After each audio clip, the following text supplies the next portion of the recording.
Hi guys. इस class में हम पढ़ेंगे कि पाइथन क्या है, पाइथन का तारुफ, इंट्रोडक्शन टू पाइथन। इससे पहले वाली क्लास में आप जानते हैं कि हमने जस्ट आउटलाइन शेयर की कि इस कोर्स में, जो कि बहुत ही मुख्तसर सा कोर्स है, 1 डे कोर्स है, जिसमें आप सीखेंगे एक कंप्लीट पाइथन के बारे में। आपका जो पाइथन का जो कंसेप्ट है वो क्लियर हो जाएगा। और इस वीडियो लेक्चर में सिर्फ हम ये जानेंगे कि पाइथन असल में है क्या, सिर्फ इंट्रोडक्शन टू पाइथन। अच्छा, पाइथन जो है हाई लेवल प्रोग्रामिंग लैंग्वेज है। अगर आपने पढ़ा है कि हमारे पास जो लैंग्वेज होती है लो लेवल लैंग्वेज होती हैं और हाई लेवल लैंग्वेज होती हैं। लो लेवल लैंग्वेज ऐसी होती हैं जो मशीन के करीब होती हैं और उनको समझना एक इंसान के लिए डिफ़िकल्ट होता है। और जिस तरह आप जानते हैं कि 0 1 0 1 0 1, ये जो एक लैंग्वेज है ये मशीन लैंग्वेज है, इसको कहा जाता है कि ये हमारे पास लो लेवल लैंग्वेज है। दूसरी एक असेंबली लैंग्वेज होती है, वो भी हमारे पास एक लो लेवल लैंग्वेज की एक एग्जांपल है। अब हाई लेवल लैंग्वेज हमारे पास ऐसी लैंग्वेज होती हैं जिनको समझना सीखना एक ह्यूमन के लिए इजी होता है और ये मशीन से थोड़ा सा दूर होती हैं। इनको हम कहते हैं हाई लेवल लैंग्वेज कहते हैं और इनसे एप्लीकेशन, सॉफ्टवेयर, वेबसाइट वगैरह बनाई जाती हैं।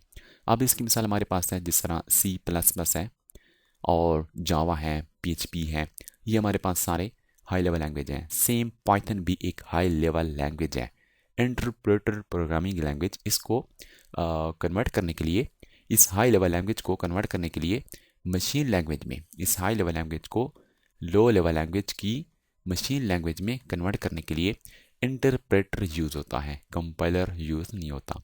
कंपाइलर और इंटरप्रेटर के बारे में आपके पास मालूमात होगी, क्या इसमें डिफरेंस है। अगर आप नहीं जानते तो आप कमेंट्स कर सकते हैं, मैं आप इसको एक्सप्लेन कर दूंगा। दूसरा, ये रिलीज़ हुई है 1991 में। पाइथन प्रोग्रामिंग लैंग्वेज जब इन्वेंट हुई तो वो 1990 की सीरीज सी, 1991, 92, ये डेट्स आपको मिलेंगे, ये ईयर्स आपको मिलेंगे डिफरेंट। दूसरा इसमें है Python emphasizes code readability, simplicity, making it easy to learn and use। आप पाइथन का जब कोड लिखा होता है तो इजी तरीके से आप उसको रीड कर सकते हैं क्योंकि उसमें सिंपलिसिटी होती है। जिस तरह आपने पढ़ा होगा C++ या C या जावा, काफ़ी कम्प्लेक्स कोड होता है, क्लासेस होती हैं, नेम स्पेस होता है, कर्ली ब्रेसेस होती हैं, सेमीकोलंस होते हैं, काफ़ी उसमें डिफ़िकल्ट होती है एरर को फाइंड करना। लेकिन जब पाइथन का कोड लिखेंगे उसमें इस किस्म की चीज़ें नहीं है, बिल्कुल सिंपल सा कोड होगा जिसको आप इजी तरीके से लर्न भी कर सकेंगे और इस्तेमाल भी कर सकेंगे। ओपन सोर्स लैंग्वेज है।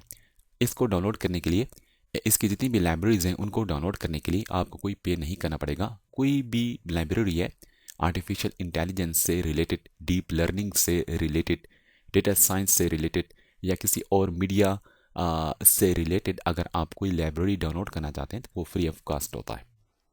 दूसरा, large and active community of developers. इसकी कम्युनिटी बहुत बड़ी है और एक्टिव रहती है। अगर आपको कोई प्रॉब्लम है तो फ़ौरन फेसबुक में जाएं, आप इसके ऑनलाइन जितने भी ग्रुप्स हैं, कम्युनिटी बनी हुई हैं, इनकी अपनी जो ऑफिशियल वेबसाइट है python.org, इस वेबसाइट में जाएं और इस वेबसाइट में जाने के बाद आप इनकी कम्युनिटी में जाएं, वहाँ पे अपना मसला बताएं, पाइथन में कोई इशू आ रहा है तो वो आपको फ़ौरन हल कर देंगे।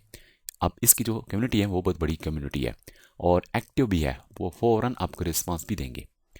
Use for variety of purpose, मुख्तलिफ पर्पस के लिए इस्तेमाल की जाती है। वेब डेवलपमेंट में, साइंटिफिक कंप्यूटिंग में, डेटा साइंस में, आर्टिफिशियल इंटेलिजेंस में, मशीन लर्निंग में, डीप लर्निंग में, मैथ इंजीनियरिंग की फील्ड में, मेडिकल की फील्ड में, गेम डेवलपमेंट में, मोबाइल डेवलपमेंट में, बहुत सारी फील्ड में जिसमें पाइथन का इस्तेमाल किया जाता है। अब दूसरी बात यह है कि सपोर्ट मल्टीपल प्रोग्रामिंग पैराडाइम। मुख्तलिफ तरीक़ों से आप पाइथन में प्रोग्रामिंग कर सकते हैं, यानी कि प्रोसीजरल वे भी यूज़ कर सकते हैं, ऑब्जेक्ट ओरिएंटेड भी, और फंक्शनल प्रोग्रामिंग भी आप यूज़ कर सकते हैं। अब मेरा एक कोर्स है एडवांस पाइथन कोर्स, उसमें आप ऑब्जेक्ट ओरिएंटेड भी सीखेंगे पाइथन में, फंक्शनल प्रोग्रामिंग भी सीखेंगे, वेब स्क्रैपिंग भी सीखेंगे, रेगुलर एक्सप्रेशन भी सीखेंगे, डेटाबेस के साथ कैसे कनेक्ट किया जाता है पाइथन को वो भी सीखेंगे। बहुत ज़्यादा एडवांस कंसेप्ट है। हमारा एक कोर्स है एडवांस पाइथन प्रोग्रामिंग, वो यूडेमी पे, जाफरी कोड पे आपको मिल जाएगा। तो ये एक पाइथन का इंट्रोडक्शन था कि पाइथन असल में क्या है। मैं आपको VS कोड में जाके पाइथन का कोड दिखा देता हूँ कि पाइथन कोड कैसे लिखा जाता है। उसके बाद हम बिल्कुल ज़ीरो से सीखेंगे, इन्वायरमेंट सेटअप कैसे किया जाता है वो सीखेंगे, और पाइथन की वेरी फर्स्ट क्लास में हेलो वर्ड सिखाया जाता है, वो भी आपको सिखाऊंगा। सिर्फ मैं आपको ये दिखाना चाहता हूँ कि पाइथन कोड कैसा होता है, कैसे लिखा जाता है। ये VS कोड है, इसको डाउनलोड करना पड़ेगा। मैं सब कुछ बताऊंगा कैसे डाउनलोड किया जाता है, कहाँ से किया जाता है, किन चीज़ों की ज़रूरत होगी। सिर्फ मैं आपको दिखाना चाहता हूँ कैसे फाइल को क्रिएट किया जाता है, Ctrl+N, और इसको मैं सेव करना चाहता हूँ इसी ही फोल्डर में सेव करना चाहता हूँ, बल्कि मैं इसको सेव करना चाहता हूँ डेस्कटॉप पे सेव करना चाहता हूँ। और ये हमारे पास test.py लिखना ज़रूरी होता है क्योंकि ये एक पाइथन की फाइल है।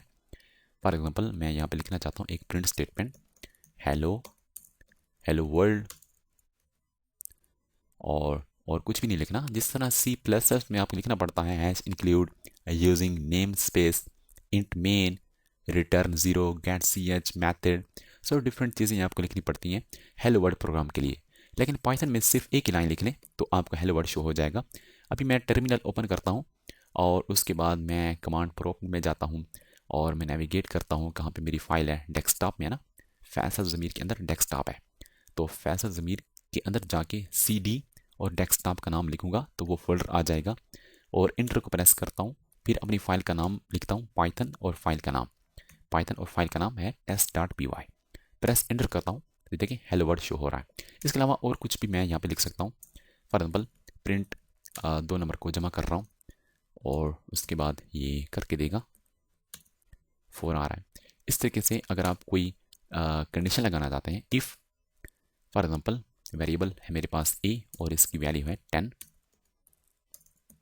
और मैं ये कहना चाहता हूँ if a greater than 5 then ये मैसेज शो करना चाहिए, ओके।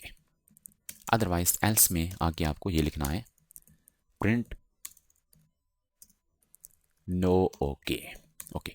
अब एक वैल्यू ग्रेटर देन 5 है, कंडीशन ट्रू है तो ये ओके आ रहा है। फॉर एग्जाम्पल एक वैल्यू ग्रेटर देन 5 नहीं है बल्कि 1 है, तो क्योंकि कंडीशन अब फॉल्स हो जाएगी, नो ओके आ रहा है। तो ये एक इफ एल्स स्ट्रक्चर है जो हम सीखेंगे। सिर्फ इस का बताने का मकसद ये था कि पाइथन में कैसे कोड लिखा जाता है, पाइथन में हम कैसे उसका कोड लिखते हैं, कैसे हम if statement, decision making structure, loops, ये कैसे करते हैं।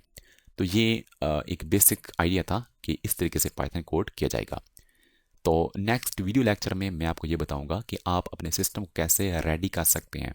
अगर फर्स्ट टाइम पाइथन पे काम करना चाहते हैं तो किन चीज़ों की आपको ज़रूरत होगी, तो नेक्स्ट वीडियो लेक्चर में आपको बताऊंगा।